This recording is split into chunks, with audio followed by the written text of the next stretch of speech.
নমস্কার। আমি তৈরি করে ফেললাম কাতলা মাছের একটা অসাধারণ একটা রেসিপি, যেটা খেতে ভীষণ ভালো লাগে। খাটনি একেবারেই নেই, আপনি বসিয়ে দিয়ে অনেক কিছু কাজ করতে পারবেন। তো এটা একবার করে দেখবেন, এটা খেতে খুব ভালো লাগে। এটা দিয়ে পুরো ভাত খাওয়া হয়ে যাবে। তো এটা দেখে যদি আপনাদের ভালো লাগে তাহলে লাইক, কমেন্ট ও শেয়ার করবেন। নতুন নতুন নোটিফিকেশনের জন্য অতি অবশ্যই সাবস্ক্রাইব করবেন। সবাই ভালো থাকবেন, সুস্থ থাকবেন। ধন্যবাদ।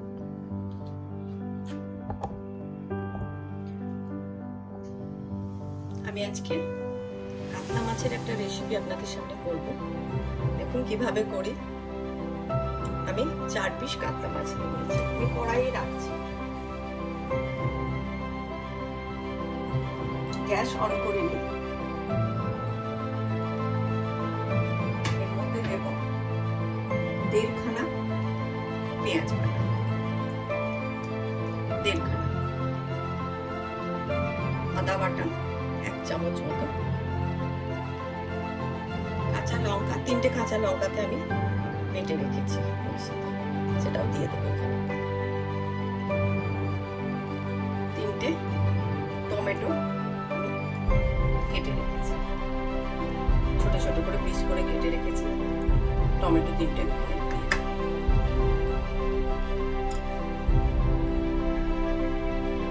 এর মধ্যে দেবো 1 চামচ হলুদ,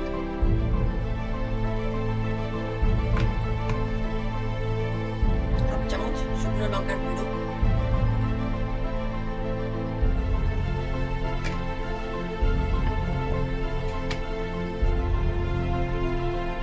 1/2 চামচ কাশ্মীরি লঙ্কার গুঁড়ো, এটা রং হওয়ার জন্য দেওয়া। একটু জিরে দেবো, জিরে গুঁড়ো 1/2 চামচ। এবার দেবো একটা তেল, তেলটা এখানে বেশি দিতে হবে।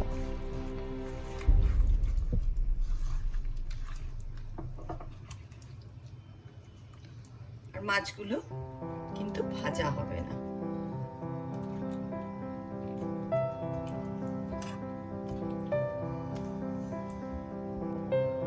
দেব স্বাদ মতো নুন,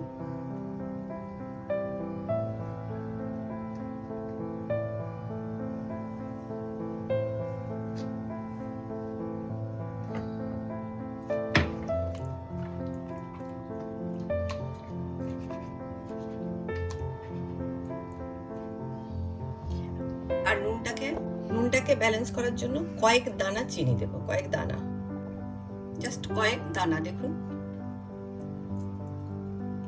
নুনটাকে ব্যালেন্স করার জন্য। আমি মাছে সাধারণত চিনি দিই না, কিন্তু এটাতে একটু লাগবে। এটা ঢাকা দিয়ে দিলাম। এবার গ্যাসটাকে অন করব।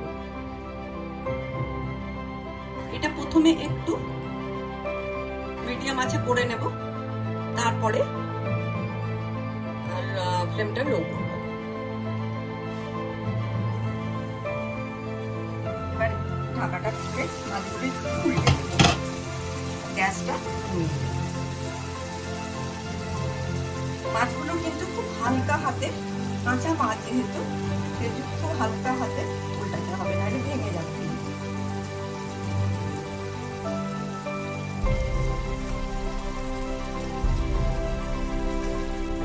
আবার ঢাকা দিয়ে কালারটা দেখুন সুন্দর এসছে। এবার এর মধ্যে দেব কাঁচা লঙ্কা, এটা কিন্তু একটু ঝাল হবে, আর দেব ধনে পাতা কুচি,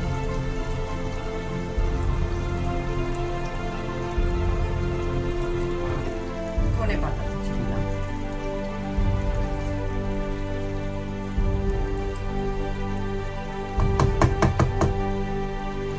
একটু আবার ঢেকে দিলাম।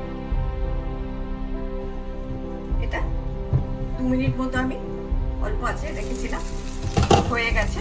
এবার এর মধ্যে দিয়ে দেবো অল্প কাঁচা তেল, একটু ছড়িয়ে দেব।